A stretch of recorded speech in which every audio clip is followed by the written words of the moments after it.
A tabela é mesmo periódica.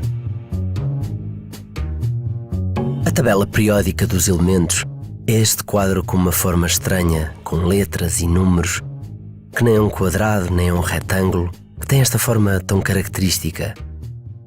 É inconfundível. Há quem saiba o que representa cada uma destas letras.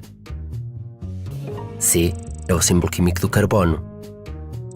O é o símbolo químico do oxigênio. O símbolo químico do ferro é Fe. O do zinco é Zn. Há até quem saiba que o símbolo químico do sódio é Na, porque vem do latim natrium, ou que o símbolo químico do ouro é Au, porque em latim se chamava aurus. E quem saiba também o que significam os números que aparecem junto das letras, como por exemplo o número atômico, que é o número de cargas positivas e de cargas negativas do átomo. Mas afinal, o que é exatamente a tabela periódica? A tabela periódica é um quadro que representa todos os 118 elementos químicos do universo conhecido. Tudo o que está à nossa volta é construído pelo menos por um destes elementos. Destes elementos, 94 podem encontrar-se na natureza e os restantes foram obtidos em laboratório. Apenas 118 elementos pode parecer muito pouco para um universo inteiro, mas não é. Vejamos. Nas estrelas, como o Sol, 94% de todos os seus átomos são átomos de hidrogênio. O próprio corpo humano é muito poupado em elementos químicos. Por cada 100 kg de peso, 65 kg são átomos de oxigênio e 10 kg são átomos de hidrogênio e 18 kg são átomos de carbono, o que deixa pouco espaço para todos os outros elementos essenciais. Nitrogênio, cálcio, fósforo, potássio, enxofre, cloro, sódio, magnésio, ferro, cobalto, cobre, zinco, iodo, selênio, flúor. A maravilha dos elementos químicos é que eles se combinam entre si e há quase um número infinito de combinações possíveis que originam todos os compostos químicos diferentes necessários para nos manter vivos e para construir tudo o que nos rodeia. A água que bebemos, que se obtém por combinação de um átomo de oxigênio e 2 de hidrogênio, o vidro do copo em que a bebemos, o açúcar do nosso café,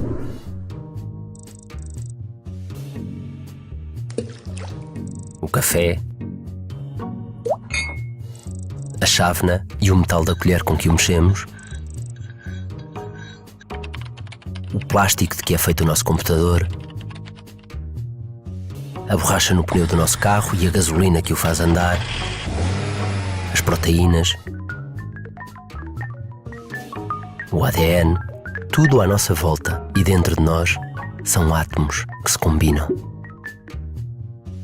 Um átomo é a divisão mais pequena reconhecida de um elemento químico e é composto por um núcleo central, com prótons de carga positiva e neutrões sem carga, rodeado por uma nuvem de eletrões de carga negativa.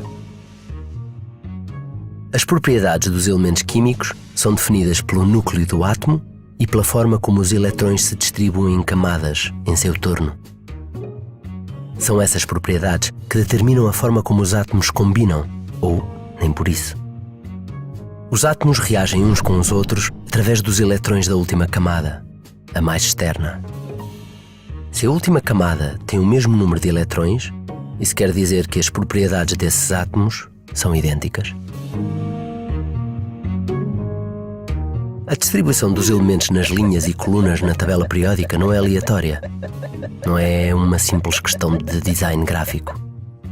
A posição de um elemento na tabela periódica diz-nos algo sobre as suas propriedades químicas e materiais e ajuda-nos a perceber e a prever como dois elementos se podem combinar. A tabela periódica organiza os elementos a partir do menor para o maior, de acordo com o seu núcleo e com a distribuição dos eletrões.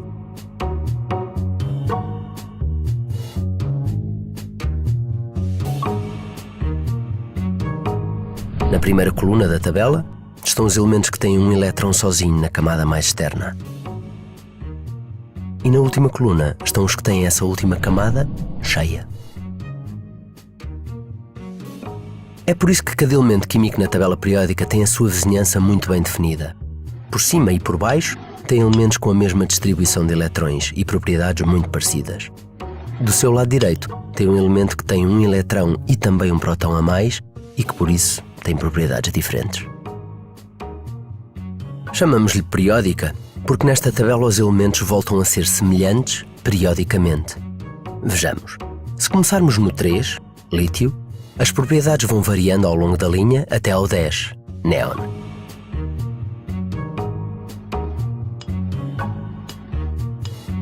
Aqui, a última camada de eletrões fica cheia.